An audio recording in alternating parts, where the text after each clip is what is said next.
Welcome to the Archaeology Podcast. This is Clifton, and I'm here with Harry Kimura. Hey, Harry. Hey, good morning, or good afternoon. Whichever it might be. Well, whichever it might be. Harry's name is no stranger to many who have been around the competition circuit for a year or two. Is it maroon or red? Which would you call it legend?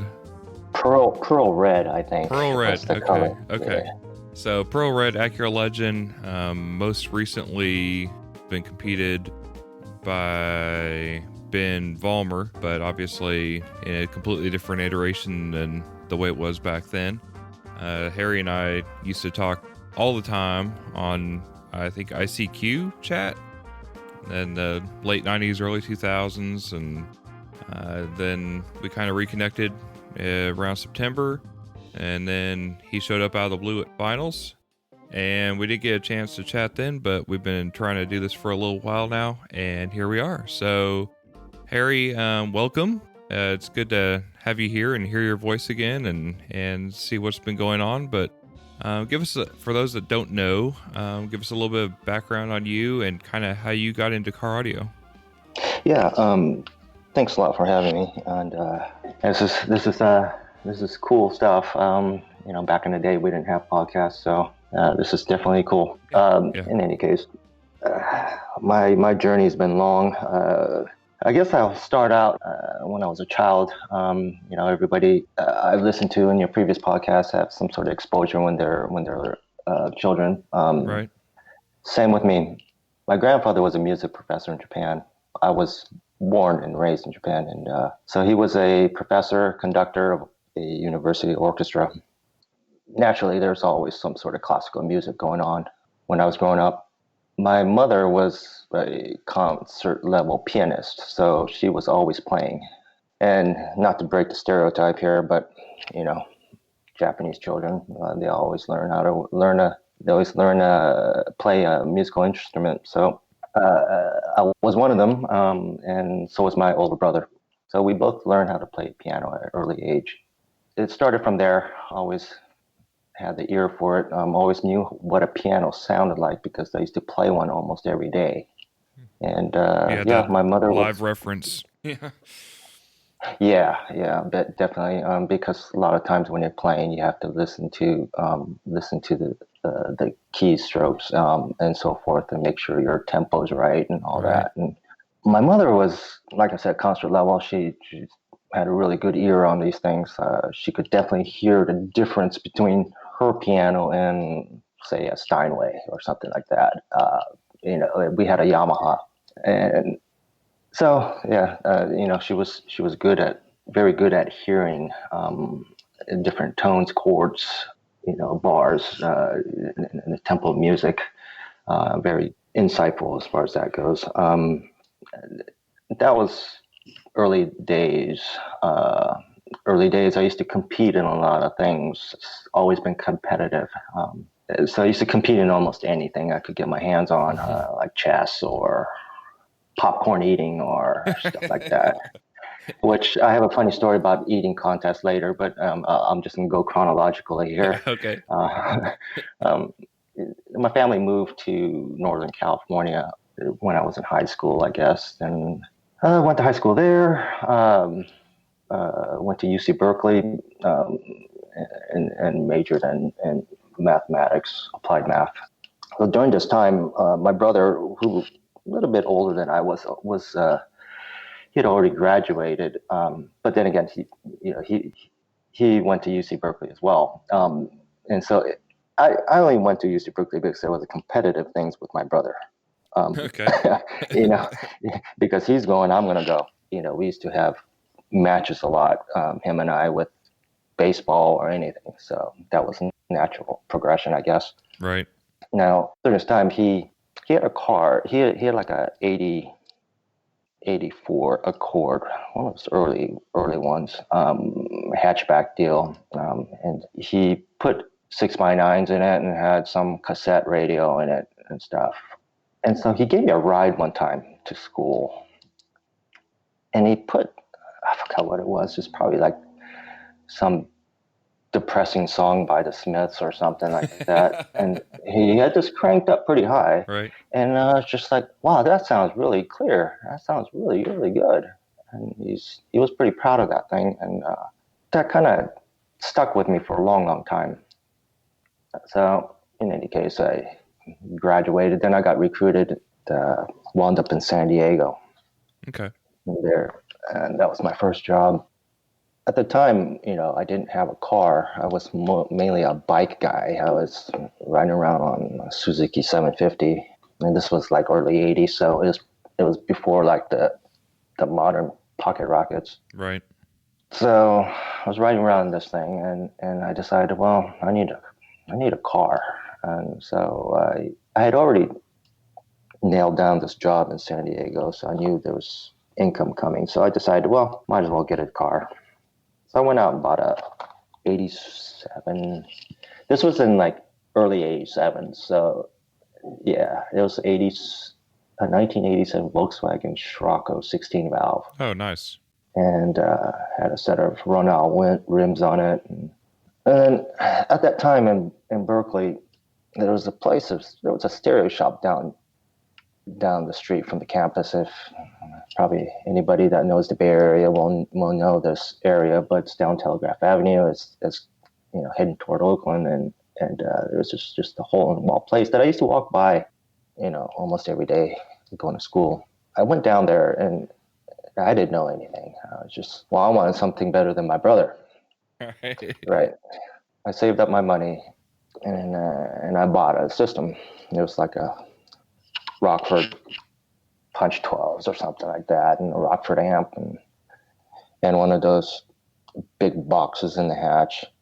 And I had this done, and I thought it was okay. It was all right. But then again, I didn't really have any real reference other than my brother's car and my parents' 1977 Caprice Classic, which is shitty GM radio and right. whatnot. So I was pretty happy with that, whatever. Then I moved to San Diego, living alone down there. So I just moved down there, got my first job out of college, and started doing programming work. Then one day, I was passing through a supermarket, and I saw a Stereo Review magazine. Back then, there weren't any car audio specific magazines. It was just basically car audio sections in stereo magazines. Gotcha. Okay. So yeah, so Stereo Review was the precursor to Car Stereo Review, or the original parent of Car Stereo Review. So I bought one of these things, and I was just flipping through it. I saw a write-up on the Cardio Nationals 1. Mm-hmm. Yep. So that was in 1987. The finals was held at SeaWorld in San Diego, ironically, but I missed it. The one-time finals is in your backyard. Yeah. So completely missed that boat. But anyway, I was reading this thing, and I was intrigued. Here I thought I had a pretty good system in my Volkswagen. Then I look at these things, I was like, what the hell? Because there were a few snapshots of some of the cars in this. I think it was like a 1 or 2 page article. Right. One thing that stuck out with me at that time was Mark Brazeau's Lincoln from Future Sounds, and I think it was in Louisiana. And this guy had the reins in his Lincoln back then, and of course the Buick had it too, but there weren't that many pictures of it in this article. So I only saw the Future Sounds Lincoln, and I was just like, what the hell is that thing? It's just a gigantic EQ. I only thought EQs were 3 inches wide, but right. Yeah. In any case, I was reading this thing. I was like, wow, this is cool. Competitive nature that I have. I was like, well, I want to compete. I want to try this out. And I looked at some of these cars, and there was an amateur car that was I think it was a Supra, probably 86, 87 Supra. It won the amateur, I don't know, low power class, and it had bazooka tubes in it, and I was like, I think I could do better than bazooka tubes. Right.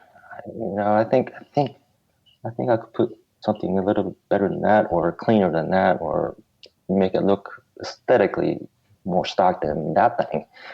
So I'd start thinking about things, and I started to look at these shops, understand what they're doing. So there was the four shops in the nation at that time that were labeled as the high end shops of the country, which was Speakerworks, Classic Car Sounds from Arizona, which was run by John Mangelli. You got Future Sounds by Mark Brazil. You got Rich's Cartoons by Richie and Ferrara. Right. In Mass. Geographically, I took the closest one to me. Right. So I didn't want to fly across country or anything like that. So I decided to see, make some time to go see this shop, Speakerworks. Now, before I do anything, I usually do a fair amount of research on things. So I decided to start picking out a car. Of course, I had to sell my Volkswagen, and because I just thought that car wasn't well suited for that type of thing. I thought it was too small. Right. I didn't really want a hatchback anymore. So I started looking at like a Legend, or I also looked at a 911 at that time, trying to narrow down what kind of car. Wound up with a Legend just because it had much more space, and as far as value goes, it was better than the other cars that I was looking at. Right. I also decided on the Legend because I had a trunk. I wanted a trunk. I didn't want a downtown anyway. I didn't want a hatchback anyway. Was there a reason for that other than just vehicle preference, or something specific with the way you wanted to do the audio system, or what was your reasoning there? The hatchback, it was annoying me that I could hear everything going on with the system in the back. Okay. And that was probably more of ignorance out of anything at that time, because I didn't know there were better things of doing it installs. What I'm saying? I hear clicks and pops, and I hear that, and I hear the fans turning on, and it's like, what the hell is this thing? I got you. So I just said, well, if I put in everything in the trunk, that way, it probably muffed the sound a little bit more. But right. Yeah. Anyways, I went on a search for this car. At that time, this was late '87, and they had just announced the '88 models. And this particular version that I wanted in pearl red with a 5-speed was rare. They didn't have any of those in San Diego, and there was one in LA, in downtown LA, on the showroom floor. So I decided to drive up, and I took it that day. I drove back with it. So I had the car. Then I decided to go see Eric. I vividly remember this day. For some reason, I remember certain weird things really, really clearly. So this day, I remember arriving there, and I remember going to this little shop. I remember seeing big macaws sitting there. Big. It was a big red one, and those were, I believe, Rogers birds. I was sitting there in the showroom, and then I started talking to those guys. And Eric trotted me down outside and into the Buick. I saw this thing, and I was like, what the hell is this car? It is painted, had all these graphics painted on it. Right. He sat me in this car. This was the first iteration of the Grand National. So basically, this is the same version that competed in Car Nationals 1 and didn't win. Okay. Right. It lost that year, the first one. Then, so it was still in that version, and so I listened to it, and it was the most shocking thing I've ever heard in my life at that time. It was unbelievably loud, unbelievably just out there. I remember the song or the disc he played, which was George Michael's Faith, because it just stuck on my head. I listened to that and I was like, okay, well, I want something like this. Yep. I think this is tonally very, very accurate as far as the sheer dynamics of the system is. It was out of this world. Right. That's when the journey started with that Legend. The first, that Buick, the first iteration had sealed sub box in it with the 15s. Okay. And the amps were different. So basically, my first system in that Legend was mimicked after that design. So basically, it had the 8 Alpine 3520s, which were the strappable pairs, 2 amps per driver. You strap them. It had the kick panels, the Dyna Audios, and the USD 15s, and a sealed enclosure in the back. Had a couple of ADS amps on the top end for that thing, and also had the range for the EQs. And it had a Nakamichi TD700 cassette deck with a Alpine 5950 changer. You got to remember, back in the day, cassette was still right, the norm. Yeah, I needed to have the cassettes because I still listen to some music that weren't on digital yet, like some punk rock stuff that I was listening to back then. So, yeah, but I was a skater at one time, so I did the fair amount of getting my ass kicked in the pit and slam dancing and stuff. Yeah. Well, we take for granted so much anymore that music is just readily available everywhere we go, and it took years to get to that point. Originally, getting onto CD, it didn't all happen at once. Yeah. Back in the day, I used to.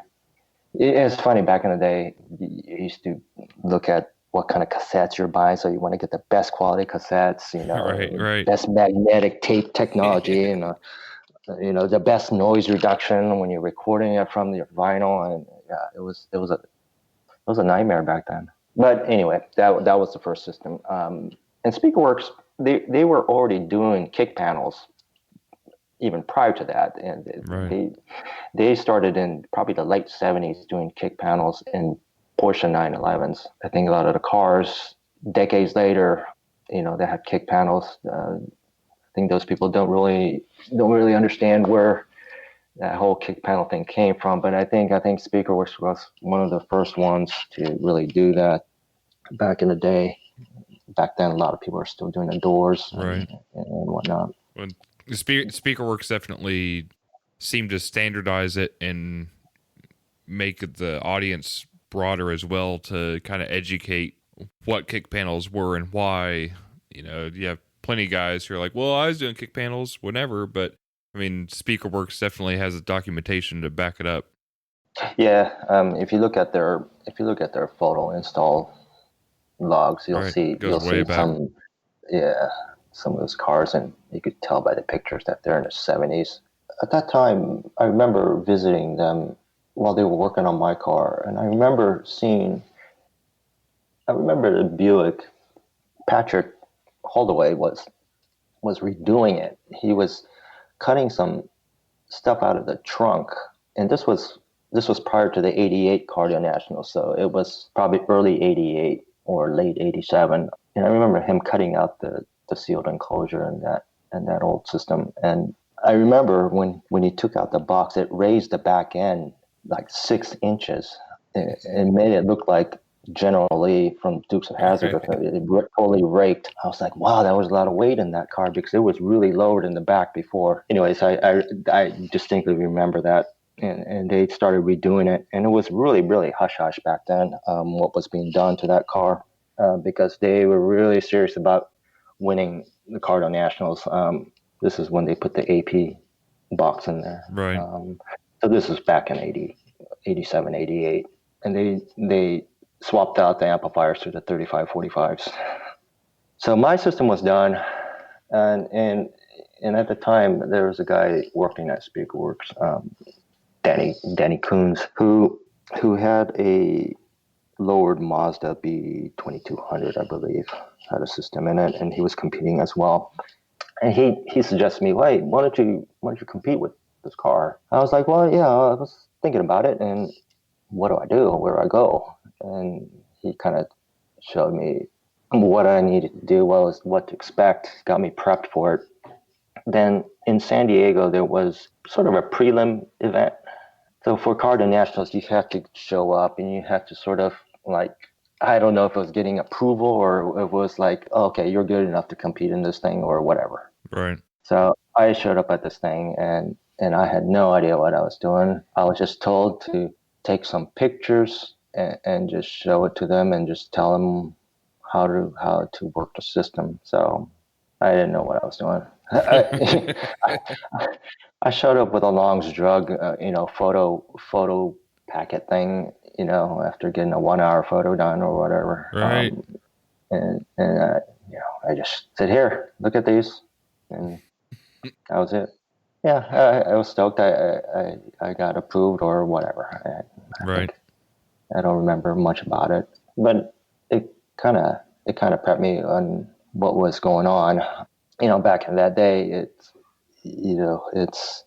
nothing was really digital. Everything's you take a picture, it's on film, and you have to have your fingers crossed that the pictures don't come out focused, and you can you don't have your thumb in it. Retake it immediately. Yeah, it's one of those things where it was a hit or miss on those pictures. So I think I was stoked about that, and so later on, somebody told me, hey, you need to put those pictures in a photo album. I was like, oh, okay. So I went to probably some drugstore and bought a photo album and put those in. And they were just in random order. Right. I didn't know if there was a need to put them in certain front to back order or anything like that. So they were just stuck in there to look at. So that got my feet wet. So there was some time between them and the regionals for Cardio National. So I decided to take the car to some shows here and there in Southern California. So back then, there was no IASCA, there was no NACA, there was Cardio Nationals, but that was only a regional level than a final. So there was nothing in between. And at that time, Sounds Good Stereo, which was run by Isaac Gorin out of LA. He was running the Soundquake series, so that would travel down with the car shows in Southern California, and they had an event. They had their own rules and score sheets. The Buick was brought to those every year, and so I tagged along, and there was some other guys. Like at that time, there was David Rodriguez, who had a notchback 5-liter Mustang built by Speakerworks, as well as Rob Calder, who actually works for Speakerworks now again. He's been working there for a long, long time. He was there when I was there as an installer, and he's still there right now. So that's crazy. Yeah, he had a Mitsubishi Mirage Turbo that he used to compete with. But yeah, we used to go around and go to these Soundquake series, which was a good show. Isaac and at that time his assistant, I don't know if he's his assistant or his manager, probably his manager of his shop, Tim Martindale. They used to run these shows down there. So it was good shows. But then again, we used to also do the local little shows, tiny 7-Eleven parking lots as well. And those shows, we just didn't really, it was more of a get together. Right. Get hammered, ask somebody else to drive your car home. Like anybody in the LA area listen to, we used to have these at Henry's Car Stereo. There used to be these little chains. They used to have these things, sort of a tailgate party, just get hammered, talk shit. It's fun. Nice. Then we get to the regional level of Cardio Nationals. So go through this thing. It was in Bakersfield. So we all went there. 3 of our cars qualified for the finals. So it was the Buick, it was Danny's truck, and my car. And at that time, only the winners are invited to the finals. You had probably like 32 cars in the finals total. And it was held in Dallas, Fort Worth. It was in some hotel. I don't remember which hotel it was, but they had like a convention area inside a hotel that you drove your car into the hotel, and there's some booth spaces. You just parked them there, and they went and judged it, and that was it. That was it. 32 cars total in the finals Yeah, then? Okay. yeah, Okay. total. Wow. So a winner in each class. Right. And you had the amateur and pro classes, and you had the power classes. So yeah, I was in the amateur 751 plus class. So yeah, that was a cool thing. It was done really well. It was a lot of fun. A lot of people. There was a good number of spectators roaming around. I don't remember getting judged. Probably because I was nervous as hell, and I just don't want to remember such traumatic events. But the thing I do remember about that is that the Buick, Eric had the Buick like close to me. We were kind of close to each other in booth space, but he had the doors wide open, and they were cranking this car so loud. I was quite surprised how loud that thing got. And they were playing AC/DC at that time, so that's one thing I do remember about that show. I think people don't realize how loud our cars got back then. Like the Buick, it would hit regularly 139s, 140s with music, and back then the parameters were quite different from now. So they were built on different requirements. So yeah, that's one of the things I do remember about that. Yeah, because most of the cars not geared that way now. It's some of them get loud, but still not 130s, 140s full range loud. Mm-hmm. Yeah. So it's one of those things where people constantly ask me, "Well, hey, what do you think about cars now competing against that car back then?" And it's like, well, it's different. It's cars maybe back then won't do well now, but then again, cars now might not do well back then. I mean, they're right. The criteria is different. Totally different. Yeah. I mean, I competed back when there was no cap on the SPL, so you really had to maximize every section to prevent the loud SPL cars from overtaking you. It's one of those things where you had to really pay attention to every detail. That was the '88 season. That's Cardio Nationals. Then things changed after that. NACA was formed. I went to that regional, won it, got this big fake check, had my name on it, had $5,000 written on it, but never saw the $5,000. Are you serious? Yeah. Wow. Well, I think that happened to everybody. I think Manville mentioned the same thing. But yeah, they just ran out of money or something, or they never had it, or I don't know. That's disappointing. Yeah, it was. It was like, yay me! Money, don't advertise. You're going to give it away. Right. So yeah, it's still hanging on the wall in Speakerworks as a gentle reminder to me that the money I didn't get. Yeah. Congratulations for nothing. Yeah, thanks. Yeah, thanks a lot. But that event was significant because number one, well, other than that, but it was significant because it started IASCA. That NACA eventually was formed into IASCA, right. And it was totally redone. Also, that event, that regional in '89, I got to see the Terminator, and I got to see all these other cool cars. So that was cool. Wayne Harrison and the hearse he had. Right. Yeah. Anyway. Maybe it was just the era, but it just seems like the builds and personalities had a lot more substance to them. Now it's cars and installs, and they're awesome, and people put a lot of work and effort into them, and I'm not taking anything away from that, but it just seemed like there was a personality behind the builds then that was hard to replicate. Yeah, and I'm not sure why that is. That's an interesting point. Maybe it was the rarity of seeing these things or seeing these people.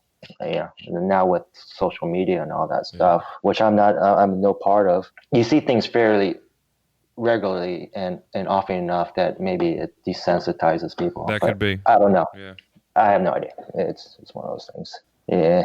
So, anyways, I forged ahead with that system in '89. the first year of the IASCA finals, which was in Tempe, Arizona.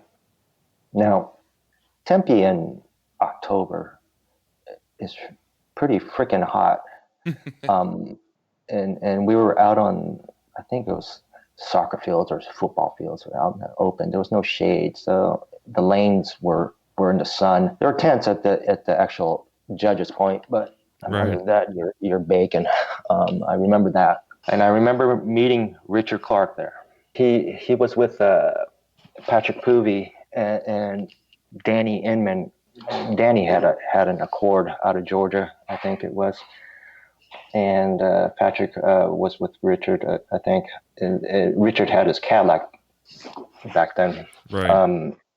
and so, and I remember Roger Holdaway showing the Buick to Richard, and then ultimately giving me a demo. I was standing there because I was part of that crew and support on that Buick, because the Buick had to be pushed and all this stuff and cleaned up and all this. And I remember watching through the window when Richard was listening to the Buick, and just surprise on his face. So I think he was quite shocked at the Buick the first time he listened to it. And we all know the story from there. He bought that Buick, and later competed with it. So I was a bit sort of put off by the podcast by Richard here on Esquiology. When he mentioned he bought it from some little shop in LA. Come on now, it's SpeakerWorks. It's written on the side of the freaking car. Right. Can you? I mean, and I know it's parked on your property, and you see it every so often, and you got to be able to read that. So let's not forget it is from SpeakerWorks. I understand you bought it, but you got to give some credit where credit's due. Do you? And before you even said that, this question popped in my mind. So I'm not trying to pile on there, but No. do you think that the car changed substantially from the time SpeakerWorks did it to the time that he competed with it? Or do you think it was his? I mean, did the car get better at that point? Was it his personality behind it, selling it in the lanes, or what? Why do you think it went from doing okay to undefeated? Well, I mean, it was pretty much undefeated in that latest iteration. Okay. In Southern California. Okay. So it had already gone through a transition before he bought it. Yeah. Okay. Yeah. So basically, the AP box and the 3545s and the horns and so forth. The horns were there in the first iteration from 1987. Right. Or 1988. In the first car to nationals, the back end changed, where the amps were swapped out, and the subs were the sub box was changed. Now, was it the personality? Could have been. I don't know why it's any different from when SpeakerWorks is campaigning, because look, there could have been a bigger following when Richard was doing it, because he attended a lot more shows probably than SpeakerWorks did. Right. Just the frequency of events. Right. Sure. The difference in the car, I mean, you look at it, you look at the install pictures, you look at the amps, same wiring, same amps, same EQs. He put the caps in. Yeah, he put the caps in. He motorized the head unit, and there was a huge thing back in the day about those drivers in the Buick, right? So there was a big contention on the actual drivers that he had a picture taken with in the car, in electronics write up, and what was actually in the car, right? Because people who know those cars, or G bodies and Buicks, know what's behind the dash and where the firewall is. Yeah. And probably Biggs could attest to that, and he actually created an enclosure back there. I'll get to some more of that later, but But yeah, I mean, to me, it was basically the same. So this is the thing with me. You could show me all the pictures of gizmo gadgets, but if you can't show me tangible evidence that it improves something, Right. then I'm not going to buy it. Right. Right? I'm not going to believe in it. You could say you got a servo feedback circuit in it. Sure. Right. Can I hear the difference? You got to show it to me. And if you can't, I'm not going to believe it. I do give him the fact that he made a much better noise gate. The noise gate we had in our cars in the 80s was homemade. It was, if you look at some of the older articles, they were on little PC circuits that we made for the cars back then. But his was much more sophisticated. So that was a good addition, and it did work. So the Clark Audio nose gates. Right. Yeah. So that was in, 89, the Tempe Finals, Richard's Cadillac. I listened to Richard's Cadillac in the lanes because he was in my class back then. It was in the amateur 1001 plus class. It was a ProLogic driven front end on that. Right. I did listen to it. Had a big box in the back. I do remember that. It was a silver four-door Cadillac. And I also remember seeing all the speaker warehouse cars like Manville and Harry Lord, Tommy Clark, Right. Lucio Peronis. Back then I couldn't quite understand what those tubs were. Just like, how do they make these things? Right. Yeah. So I got fourth in that first IASCA finals. I think Richard got second with his Cadillac. There was a van out of PJ's that won that year. PJ's in Erie or? Yeah. Okay. Yeah. PJ's in Erie. So Drew Williams. Right. Yep. That was the lineup. And the Buick won its class. And that was the last time Eric competed, or Speakerworks competed with the Buick, because it was changed hands after that. Right. Now, my car, I decided I needed to change things because I never thought, there's always room for improvement. If you think your car is the best, or is complete, I think you're fooling yourself. I decided you never reached that point. Yeah. You're always trying to tweak it here and there and change things here and there, right. So that's why I took out the ADS amps. I think took out the Nakamichi tape unit and swapped it with an 09. So I had a 7909 along with the 5950 changer.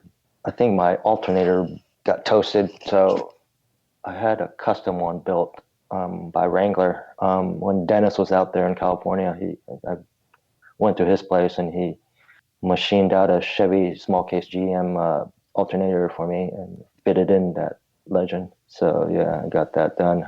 Went to some local shows after that in '89, and that's about when I met Todd Matsubara. Mm-hmm. Yep. And back then he was competing with a white Accord.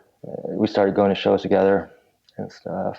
Then in 1990, it was in Tempe again, and this time around I won. So I took first. I was stoked about that. I knew Richard was telling me something about this big event that's going to be held in Athens, Georgia, and put on by CAD, done by Ben Murray and Ernie Murray, later known as Masters Invitational. So he told me about this and told me there was big money to be made in the money round and all this stuff, all that. And I was thinking, well, it's a long way to go. Here I was, thought that Tempe was the furthest place I was going to ever travel for a show, but that's next door. A bit spoiled, I guess. Right. So yeah, in 1991, I think that was the first year I went. Yeah, because Richard he'd gone and won the 1990 one. So I think that the 1990 was the inaugural Masters Invitational. Correct. And then 91, he told me about it. Then 91, I decided to take the car out there. Yeah, a bunch of great guys out there, and it was really a cool environment. It was put on very well. And that's the first time I met Mark Fukuda. Everybody was afraid of that car. Right. For lots of reasons. And, Richard was too. I won my class there, but I didn't I don't quite recall which place I came in on the top 10 or top whatever round it was, the money round. Then I was starting to think, well, I need to do something. I need to step up the game on the Legend. The drive from Athens, Georgia to Los Angeles is a long way, so there's a All the lot of time to think about. crazy ideas. Yeah, so basically you're coming up with crazy ideas and just writing them down and just yeah, and just sort of going through it and seeing what you can do. Right. The natural, you just start to weed out the feasible, the unfeasible from the feasible. I mean, Right. And sort of narrow down what you want to do with the car. Sort of put into motion. 1991, I think that's when they first moved the Alaska Finals to Oklahoma City. Yeah, I think that's when we brought up some other cars, like Bob's car, Bob Troxler, who had the silver RX-7, the Speakerworks RX-7 car. Charlie Kwong, who had a Buick, the Sabre T-Type. Nick Gargano, that's from California as well. I'm just throwing out these names because Right. those are the guys who were with me, but probably a lot of people other than California won't know who these people are.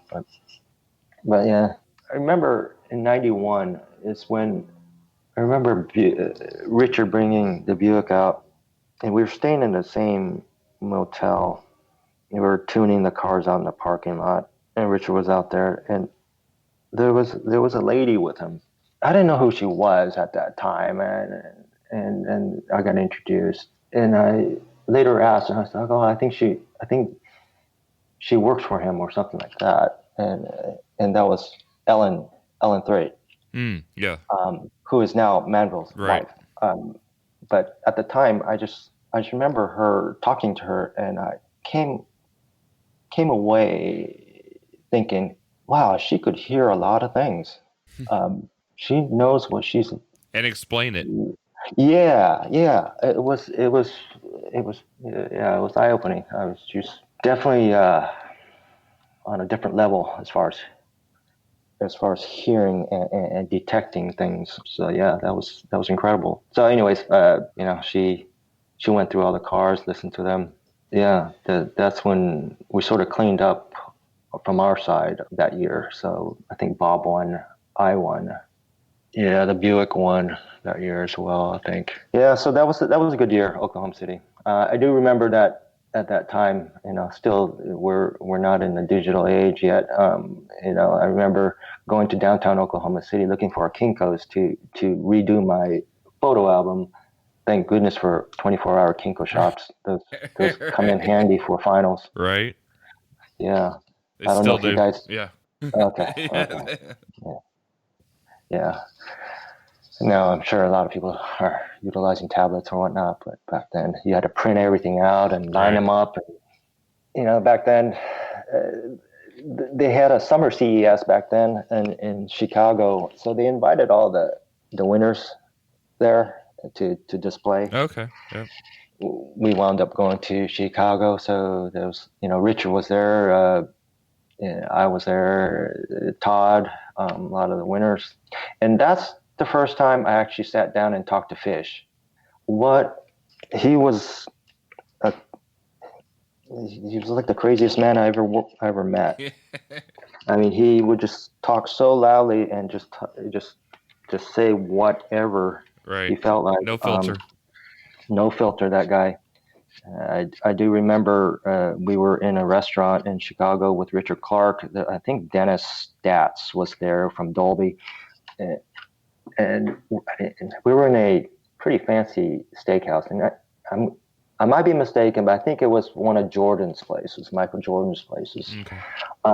So we were in dinner there, and he had ordered like sausage or something, some Italian sausage, and it came out, and he was screaming at the top of his lung about they're serving myself. Look at this. Look at the size of this thing. And, it was just like, oh my God, this is so inappropriate. But there's people around us in suits and ties, and Richard was beside himself. I remember that. He was really, really red. But yeah, that's one of my first memories of Fish. Always a good one. Yeah, yeah. 92 rolls around, and I go to Masters again. This time is when it had the horns in the car. So 92 was the first year. Um, and I put in the 3545 amps, Alpine amps in there with the AP box, 10-inch mid bass. So 6 driver system. And where were the mid bass in that? Rear deck. That's okay. Rear deck, yeah. They were firing into the rear window. And the best of show round, I lost by 1/10 of a point to Tony Dionisi, who had the Corvette from Holly Mungo's shop. So I was so close, and I knew like there are some things I could have improved, but then again, what are you gonna do? Right. You got to move on and try to improve things. So again, another trip. It is 47 hours of driving, so that's a good time to reflect and think about things. 92 got second, getting to the point where we need to do something. So that's when we started using a lot of composite stuff. We changed up some things in the trunk. Had some carbon fiber pieces, some honeycomb Kevlar pieces in there for the liftable panels, some magnet fastenings, push release ones as well. We started to do more install type of stuff, along with a lot of tuning in the car. So 93 rolls along. I win Masters, and that was the last year they had the Masters, I think. Yep. 92 and 93 were at Stone Mountain, so that was a cool venue, and 93 was the last one. I do remember at finals, no, not that finals, that Masters Invitational. I was also competing in the Hi-Fi Buys Road Atlanta show. I think the guy that was running it back then was Gary Stackpole, and he allowed me to go compete at Road Atlanta, get judged. Then I had to race back to Stone Mountain. And I remember, I was going pretty fast to get back to the judging lanes. Right. So yeah, it was cool. I won both. I was stoked about that. The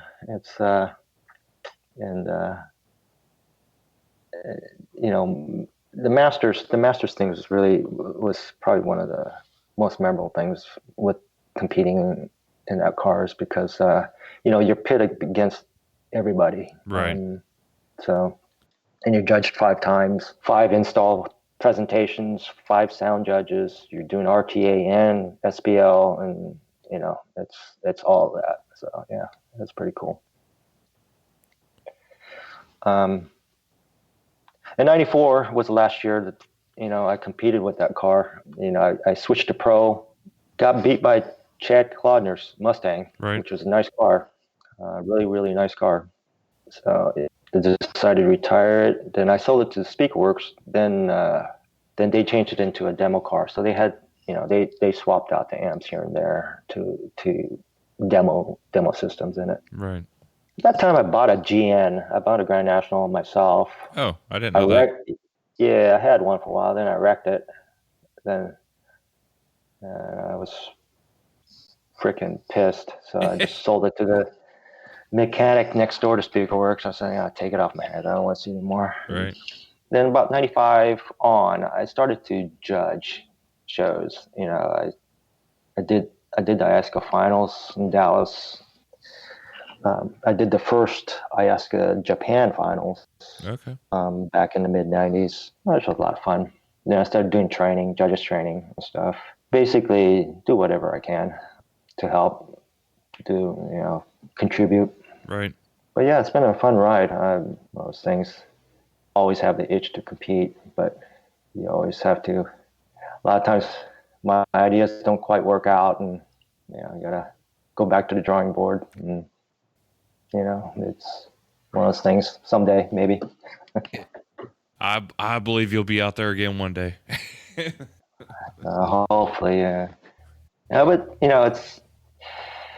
it's really good to hang out with people with this passion. It's, met a lot of cool people like Terry Floyd, Jeff Smith, Yeah. those people, Larry, Scott Bowalda. Scott's been around for a long time. I remember him on Rec Audio Mm-hmm. Car, Yep. Usenet groups and stuff, and everybody that's been running Iasca, hats off to them because it's a lot of work and a lot of not that much return with what you're doing. No, no, in any way.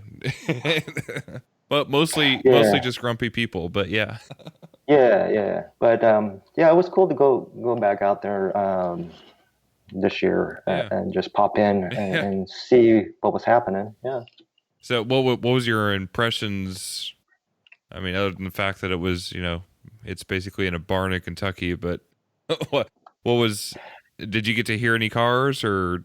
I did hear a couple. Okay. I did sort of tell myself I wasn't gonna listen to very many because I just I, I was sort of on a short timeline Right. because I was on red eye there, and 5 hours later I had to take a flight back out. So I didn't want to. I knew I was gonna be a little bit tired, Right. but I didn't want to give the wrong impression to anybody. But I Right. did listen to a couple cars, and those couple cars were pretty nice. They're pretty good. It was hard to gauge. It was hard to gauge for me as far as were all those cars where I was, where I was walking around, were they all sound quality cars, or were there a mixture of them? I was walking around trying to figure that out, but looks like there was a pretty good turnout. You know, I, I've been told that there there weren't good numbers, but from what I saw, there were at least at least 60 cars, at least. Yeah, I think there was sound quality. What basically the building that you were in, 2/3 of that building was all sound quality. The end is kind of where some of the DB drag cars parked in that. But the front 2/3 of that strip, it was all sound quality, and I want to say it was around 90 sound quality vehicles altogether. So and the number, I mean, the numbers were slightly up from last year. Iasca might have been down a little bit, but not much. I know SPL wise, Iasca was down, but Mecca was up from last year, and Iasca was pretty close. And I think overall, cars wise, we had more. So yeah, it was Mhm. it was a very least, it wasn't a substantial movement either direction, but it was least consistent for the past couple of years, which is good because I mean, if you go back, the first year that I came back early competing was 2012, and I want to say as far as what was in finals was in Indianapolis that year, and I think Mhm. Iasca had around 30, 34, 35 cars. So it's definitely grown again over the past, few years. But one of those things where growing isn't always the best thing because then it puts that much more crunch on judging and getting qualified judges and all that, how that goes. So Yeah, that's one of the things after I stopped competing. There was some changes that happened to Iasca, which I wasn't a favor of on a lot of things, and I didn't quite understand a lot of it. But I think back then they introduced the novice classes and whatnot. Then what I wasn't a fan of was inviting in novices to finals. right, I think with this stuff, um, there's got to be a natural progression right, as far as in your classes. It's no longer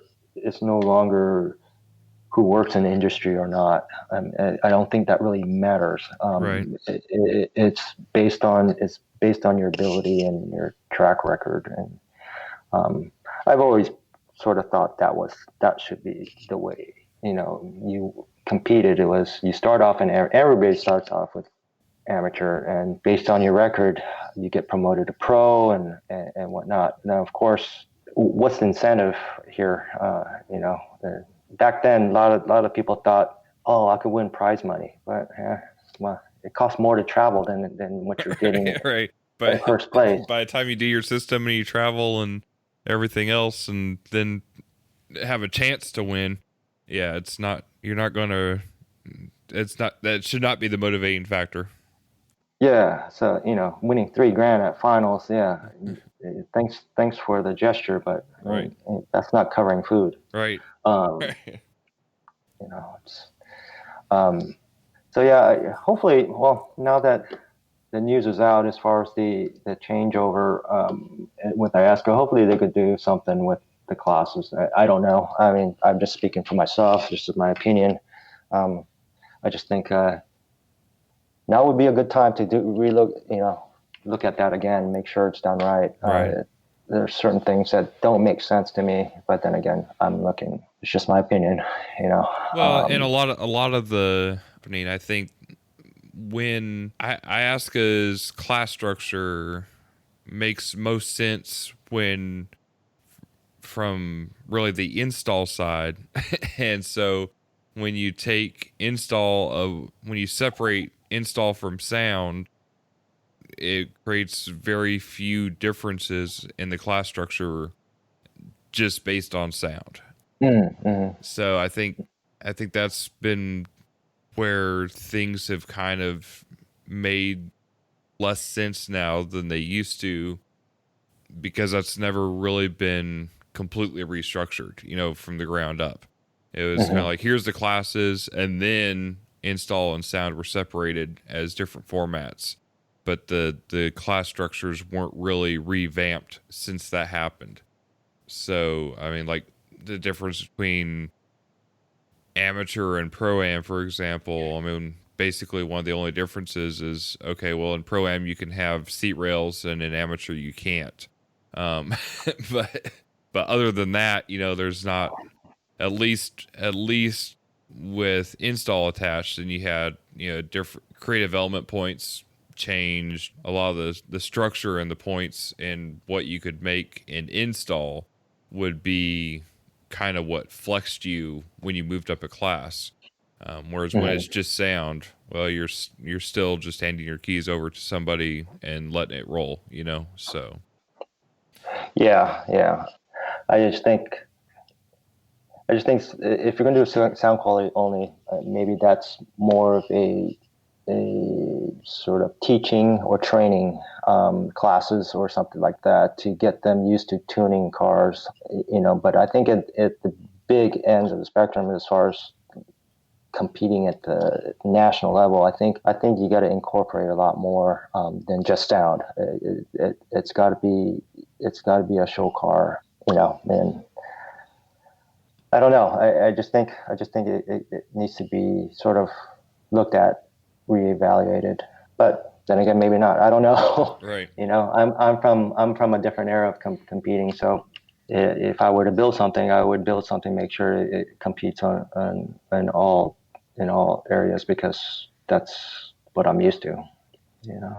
Well, and it creates more sex appeal when you have a vehicle that, okay, it sounds good and that's great, but I mean, let's face it, the majority of people see the majority of cars at finals or in the magazines or whatever. They don't, or online. It's we're naturally visual people, so that kind of has to be the draw. It's like a casino or anything else. Yeah, they're all, every casino is very similar on the inside. It's the visual appeal on the outside that gets people in the door, and that's kind of what maybe that's, going back to earlier topic about the personalities of vehicles. Maybe that's part of it. It's just people aren't being pushed to create that persona in the vehicle itself. They're just, because that's not really part of the competition. Yeah, I mean, back in the day, I mean, you're looking at these cars because you have something visual to look at, and you have, I'm saying, it's hard to imagine sound quality right. of a car, right? But right. If you look at, like, example, Greg Cassis's Typhoon back in the day from PJ's, I mean, you looked at it and you're like, okay, I could visually see this thing. You can't imagine sound quality, though. I mean, you can never imagine what it sounds like. Right. So I think until you hear it. People, people had a better sort of reference to things. You know, I, but then again, nowadays it's just there's no publication really, print publication. It's all online. So, Right. you know, Well, I also think, by the time it gets to print, everybody's seen it anyway. So, yeah, exactly. There's a lot of cars we didn't see until we got to the finals back in the day, right. right? I never got to see Speaker Warehouse cars until they show up in Arizona. That's one of those things. So yeah, I think I think having something visual to look at is always something to shoot for. What was one of your more memorable moments in car audio that stands out, whether you personally competing or as a spectator or just involved or what have you? What stands out to you when you think about your time in car audio? Well, there's a lot of moments. I mean, it's hard to pick one, but one of the ones that I'm proud of or you remember the most is winning like a Masters event. Right. So the Masters Invitational '93. When I won that one, because if you look at the crew of judges they had and just the way they ran the event, it was organized. Back in the day, when some of these IASCA finals, they were run by carnies or something. I mean, it was like nobody knew what they were doing. Right. People just lined up from wherever, and but they had it. The Masters had it down to like what time you had to be here, or what. This is when you're getting judged, and this is where you're going. Everything was laid out, and everything was planned. So that was always nice.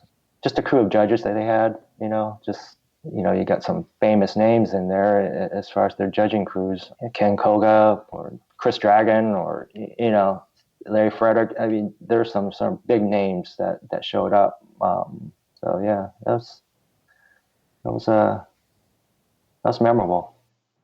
Yeah, and I think that's been one of my biggest pushes on doing sound quality events is regardless of the size or whatever else, my mantra has always been make the best quality experience for the people who are involved right now in this event. Mm-hmm. And that's all that matters at that point. It's not about growth or the financial success of it or whatever. I mean, all that, in my opinion, will come if you make it right for the people involved. If you try to make the shows or competition or the event or anything to attract the people who aren't there, Yeah, it's kind of a losing proposition compared to just make the event the best possible event that you can for the people who are there, and then you can go from there. Yeah, I mean, back in the day, certain people had certain agendas with this stuff, Right. and it wasn't in the right spirit in some occasions. There was a time back in the late '80s, when I was competing, that actually the Buick in my car and any other, well, yeah, just probably Buick in my car, we were banned for a while from IASCA. And so it was right before the '89 finals. We were sort of banned from competing, and that had to do with us using the reins. Really? And so yeah, and later I find out that ban actually came from one of the board directors, and one of the board directors is a manufacturer of certain EQs. I'm not going to name names, Right. and I'm not going to say anything, but this asshole came up to me at finals, and like later on, and a couple years later, I think I was in the lanes in '90 or '91 or something. He came up to me. I was in the lanes. He didn't, and he screamed out, he shouldn't be competing. He's running illegal stuff. And I was just like, oh, you What? jackass. Yeah. Yeah. That's, That sounds like when the security rules changed based on which security brand was on the board at the time. exactly. Yeah.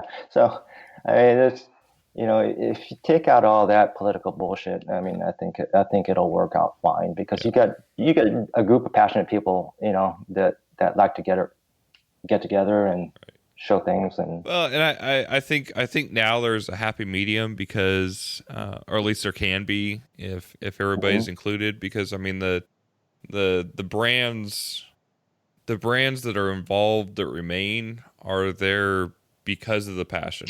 Mhm. Even the more niche brands that are very competition based, they're not making payroll because of anything to do with competition. You know what I mean? So it's there's I think the people that are left, at the brand level that are involved again are there because of the passion. And when they put the competition hat on, they don't really care who's involved or what brands are involved because nothing that happens at any event is going to change the future of any brand. You know what I mean? Yeah. It's not Yeah. like it maybe used to be.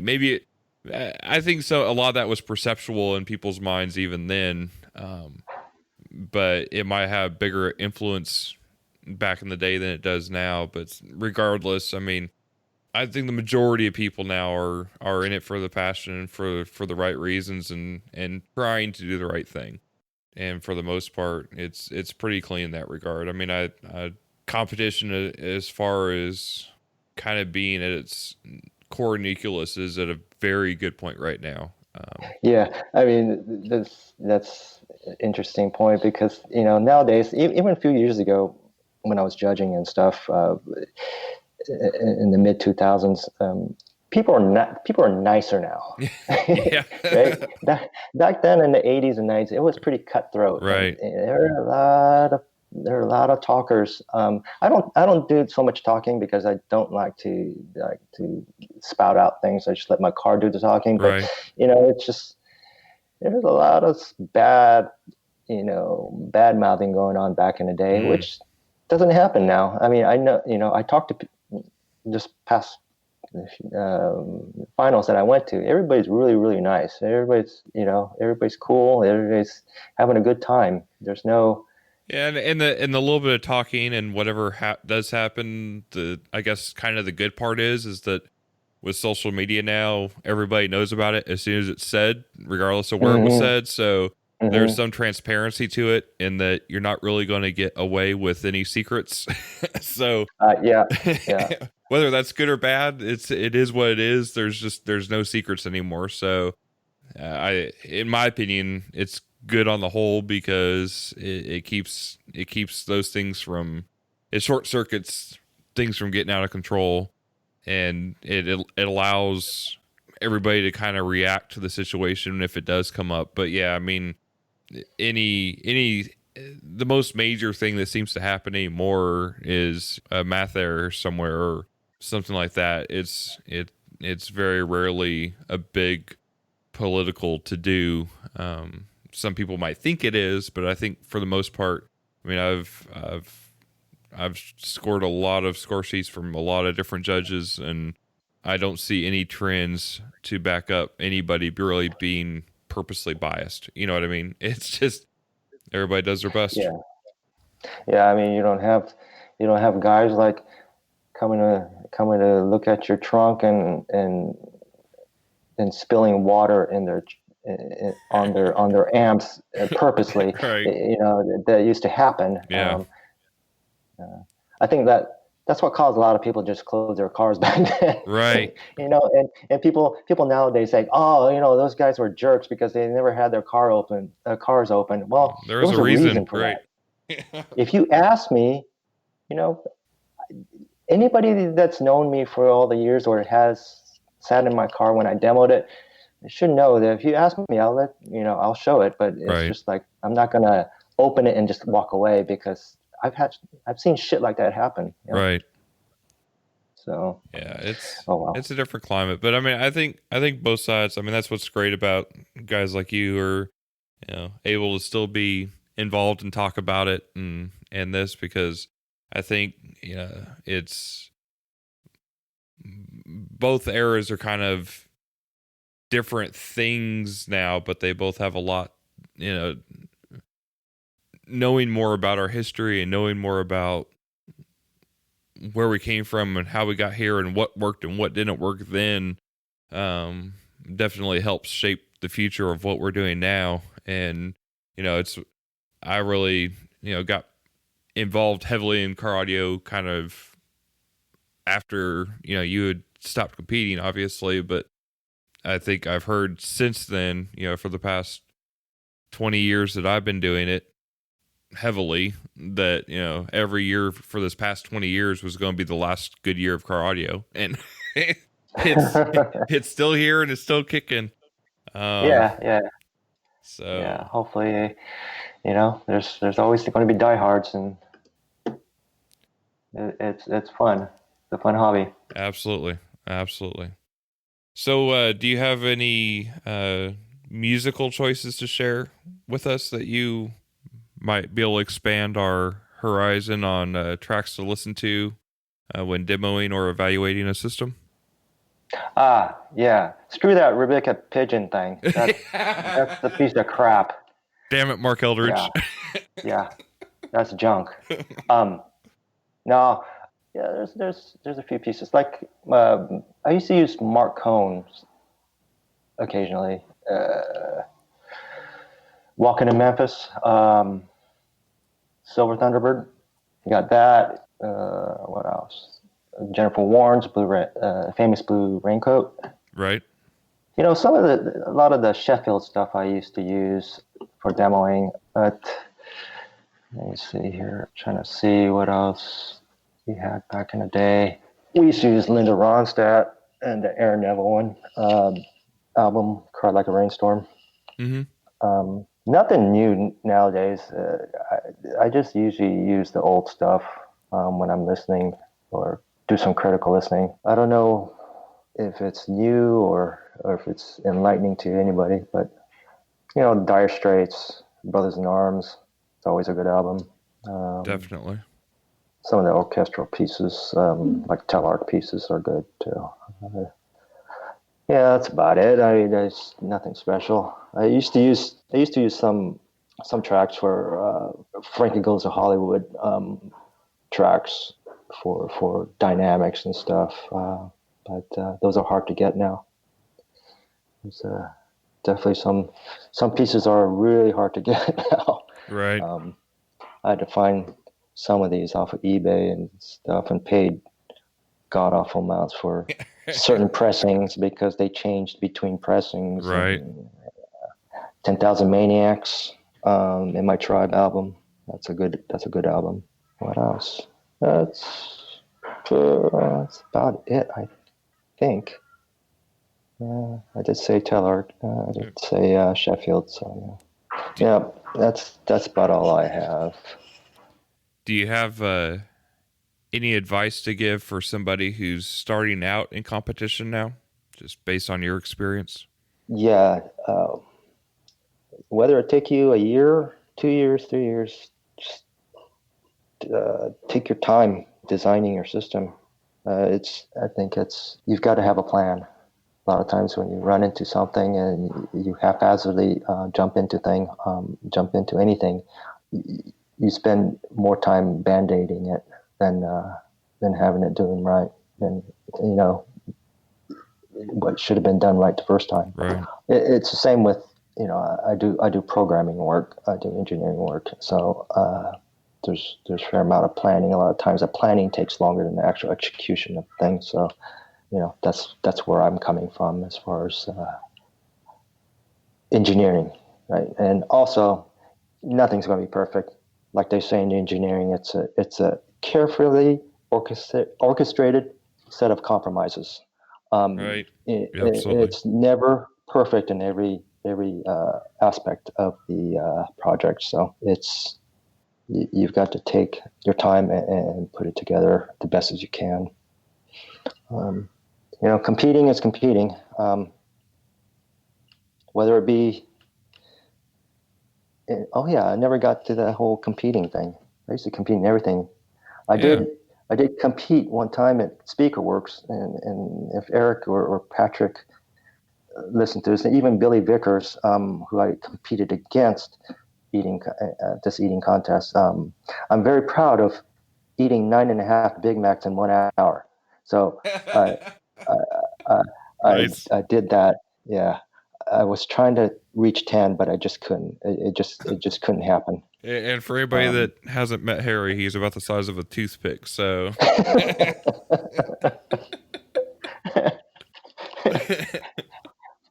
seeing you eat 9.5 Big Macs must have been fun. Oh yeah, I don't think I got up from the install floor at Speakerworks for about 2 hours. Yeah, couldn't move. Yeah, it wasn't very good afterward. But yeah, well, okay, back and got sidetracked there. Competing is one of those things that where you're competing against yourself. Really, I mean, it's no matter what you do, you're not gonna sort of defeat the opponent by like boxing or anything. It's basically how well you can do, and in the end, your scores will reflect that because there'll always be a car that's going to come and beat you, Right. and that's how it is. You can never expect to always be the winner. Yeah, especially nowadays, and especially with sound quality being the differentiator, and the sound quality between the cars is so close now. It's Hmm. like you said with the Hmm. compromise. One car might do this better, and that car do that better, and they might sound completely different, but when it comes down to the score sheet, they're going to be very similar. So yeah, it's kind of luck of the draw on what the some of the preferences are and where it goes from there. Yeah, yeah. So it's like racing. There's always going to be a car faster than yours. Yeah. Yeah. Yeah, and trying to be the fastest is a losing proposition, especially in the Yeah. checkbook. Yep. Cool.